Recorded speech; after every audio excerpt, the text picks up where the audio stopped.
Ես հասկացնելու համար չեմ ասում, ուրիշ ջան, մարդկանց չի թողում հանգիստ։ Վիճաբանություններից աչք չեն բացում վարորդներն ու քաղաքացիները։ Տրանսպորտային բարեփոխումն իսկական չարիք է դարձել մայրաքաղաքում, մարդկանց իրար դեմ հանելով։ Դու պետք է այս կանգառում իջնես, ասեցի ոչ, չեմ իջնի։ Վիճաբանությունները հաճախ մարմնական վնասվածքներ են պատճառում։ Մարտի 6-ին վարորդն ավտոբուսի դռները փակել էր ու 65-ամյա կինը մնացել էր դռների արանքում։ Նրան վնասվածքներով տեղափոխել են Աստղիկ բժշկական կենտրոն։ Քննչական կոմիտեում վարույթ են նախաձեռնել, պետք է դատաբժշկական փորձաքննություն անեն։ Նույն օրերին գրեթե նույն իրավիճակում հայտնվել է լրագրող Մարիետա Մակարյանը։ Մի ոտքս դրեցի ավտոբուսի մեջ, դռները փակեց։ Մի ոտքով ավտոբուսի մեջ եմ, մնացած ամբողջ մարմնով այդ մարդիկ ինձ բռնել են։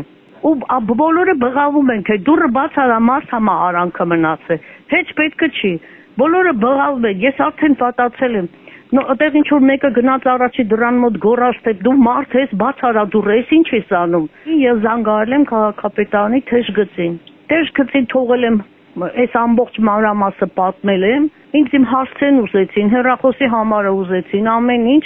որ մենք ձեզ անպայման նամակով կպատասխանենք, ինչ ա եղել պատասխանը։ Ու ոչ մի բան։ Որպեսի քաղաքացիները չխուսափեն վճարելուց, վարորդները հետևի դռները ուշ են բացում եւ շուտ փակում, դռնակող անելով մարդկանց։ Այդ ստորությունն անում են։ Այն վերջի երկու դուռը չեն բացում։ Ստեղից մտնում են, պետք է սպասես սրանք մտնեն դուրս բան ներս նոր քեզ հողեն անհարմար է։ Ես տոմս չեմ հանում։ Անելանելի վիճակ է։ Ուղղակի այս թուրքա Պաշտին պետք է հարցերը լուծել, ուրիշ ճանապարհ չունենք, այդ որ ասում են բան կանենք,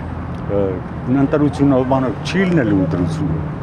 սրան ուրիշ կերպ է պետք անել։ Վարորդը շատ զայրացած պահերի մեջ լինելով դուռը խփում է, փակում է եւ նա չէր երևի նկատում, թե մարդիկ են իջնում, թե կենդանիներ, ես չգիտեմ։ Տրանսպորտային բարեփոխումը հաջողված համարող իշխանությանը մարդիկ առաջարկում են իրենց հետ երթևեկել, ոչ թե թիկնապահների, տրանսպորտում խցկվել ամեն օր։ Թողա Երևանու կանգառից նստի, ոչ թե կենտրոնից ուղեկցությամբ։ Պարզ ձևով խաբեբայություն է դա, ոնց որ մոլորեցնի մարդկանց, չի անարգալի վիճակ է իրա մոտ մարդկանց վերաբերյալ, ուժի ման չեմ կարաս։ Ինքը չի արգում ոչ մեկին, ոչ հայ ազգին, ոչ Հայաստանը, ոչ մեկին չի արգում։ Առավոտները Երևանուց 46 համարը մինչև դուրս է գալիս քաղաք, խեղդվում են ժողովուրդ։ Երեք առաջ որ եմ գնացել Հիվանդանոց, ոտի վրա կայնել եմ մինչև ընտեղ։ Հետո մեր երիտասարդներն էլ մի քիչ չեն ասում, որ վաղը մենք էլ կմեծանանք։ Տարեց մարդկանց չեն արգում։ Սպասում եմ 33-ին, բայց անհուս։ Ինչքան ժամանակ սպասում եք։ Դե արդեն մի 25 րոպե կլինի։ Ավտոբուսից օգտվողները նրանք են, ովքեր որ ստիպված են դրանից օգտվում, այսինքն տաքսիներով չեն կարող երթևեկել կամ չունեն հենց իրենց սեփական ավտոմեքենան երթևեկելու համար եւ կարելի է ժողովրդին էլ հասկանալ, ուղղակի ինչ որ օրենքներ մտածելուց առաջ հաշվի առնել, թե ինչ դրության մեջ կարող է ժողովուրդը հայտնվել։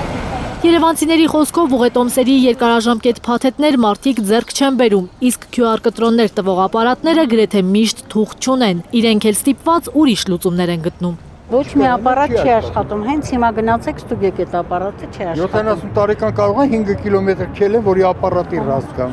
Ամսի 26-ին վերցրած կտրոնները չենք օգտագործել։ Հիմա այս կտրոնով ես բարձրանալու եմ տրանսպորտ, թող որից է մեկը ինձ նախադի։ Ժամկետն անցել է։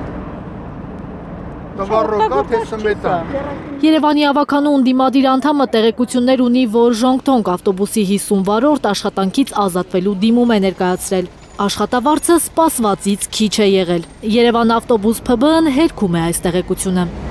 Զարուհի Սահակյան, Միլենա Պողոսյան և Հարություն Մաթեոսյան, Հայլուր։